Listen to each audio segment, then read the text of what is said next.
La ville de Yako, dans la région du Nord, célèbre depuis ce vendredi 29 novembre 2024 la Journée mondiale de l'alimentation organisée par l'Association pour la protection de l'environnement et du développement rural, APEDR.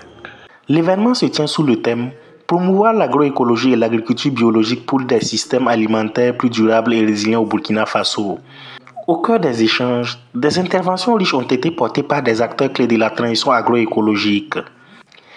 La cérémonie d'ouverture a rassemblé des autorités locales, des chefs coutumiers, des producteurs et des partenaires techniques. Si ces genres d'activités sont perpétuées, je sais que nous gagnerons à atteindre l'autosuffisance alimentaire. Sayouba Bonkungu, président de la PDR, a présenté les objectifs de l'événement. Il faut dire que l'objectif, c'est de faire la promotion de l'agroécologie et l'autre objectif, c'est de faire le plaidoyer pour interpeller les politiques publiques. Si vous voyez les thématiques qui ont été abordées, il y a l'entrepreneuriat en agroécologie, il y a les OGM, il y a l'adaptation de l'agriculture face au changement climatique. Donc tout ça, ce sont des thématiques qui sont en phase avec le moment actuel. Et l'objectif, c'est d'interpeller les autorités, les politiques publiques, à voir en tout cas quelle est l'importance de l'agroécologie, comment intégrer l'agroécologie dans les politiques publiques, surtout les politiques au niveau du ministère de l'Agriculture, pour, comme on le disait, atteindre l'autosuffisance alimentaire, atteindre la souveraineté alimentaire, car c'est par l'agroécologie que nous pourrons atteindre notre souveraineté alimentaire. L'association APDR, c'est une organisation de développement local qui travaille beaucoup sur la promotion de l'agroécologie et également sur la promotion de l'agriculture biologique. Et nous collaborons avec les partenaires techniques et financiers qui sont aujourd'hui ici pour nous accompagner à célébrer la Journée mondiale de l'alimentation. Parce que le Passoré, c'est une commune pilote d'un projet de promotion de l'agroécologie à travers notre partenaire belge Solidagro qui nous accompagne depuis 2017 à amorcer la transition agroécologique dans la commune de Yako. Solidagro s'associe tout naturellement à cet événement parce que Solidagro et APDR sont partenaires dans le cadre de la promotion de l'agroécologie dans la province du Passoré. Donc nous accompagnons toutes les initiatives prises par notre partenaire local au Burkina parce que c'est eux qui savent mieux qu'est-ce qui est important pour vraiment nourrir les Burkinabés de façon saine et en quantité. Après l'ouverture officielle, les activités ont continué avec des panels thématiques. Des experts et des acteurs locaux ont débattu autour de 5 sous-thèmes, dont l'adaptation de l'agriculture face au changement climatique et l'impact des OGM sur les systèmes alimentaires.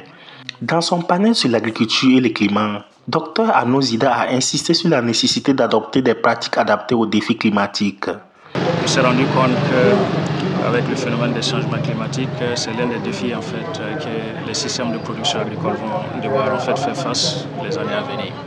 Ce qui revient en fait régulièrement, c'est la diminution des pluies, c'est la récurrence des séquences, c'est les retards en fait, dans le démarrage en fait, des saisons de pluie et souvent des fins précoces, etc. etc. Et tous ces aléas-là ont des répercussions en fait, sur les systèmes de production, notamment en termes de diminution en fait, des rendements, diminution aussi des services écosystémiques. Et ça va avoir des répercussions sur la disponibilité en nourriture, ce qui va occasionner aussi une flambée en fait, des prix des produits alimentaires. Comme piste de solution, il faut que dorénavant la planification en fait, de production puisse tenir compte en fait, de cette nouvelle donne en adoptant des pratiques que nous allons appeler climato-intelligentes. Des pratiques qui puissent permettre de s'adapter aux aléas que nous vivons actuellement. Par exemple, si nous avons en fait des zones où on a très peu d'eau, il faut optimiser sur des pratiques qui nous permettent en fait de disponibiliser le maximum d'eau dans votre parcelle pour pouvoir profiter en fait, de vos cultures. Ali Tapsoba, président de l'association Terre de Vie, a quant à lui dénoncé des risques liés à l'introduction des OGM au Burkina Faso.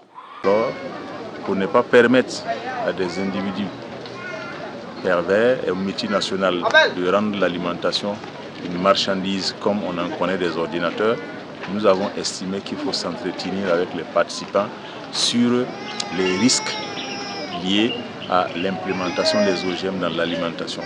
Et nous avons essentiellement démontré des risques sanitaires, des risques écologiques, des risques économiques, des risques socio-culturels et même des risques politiques.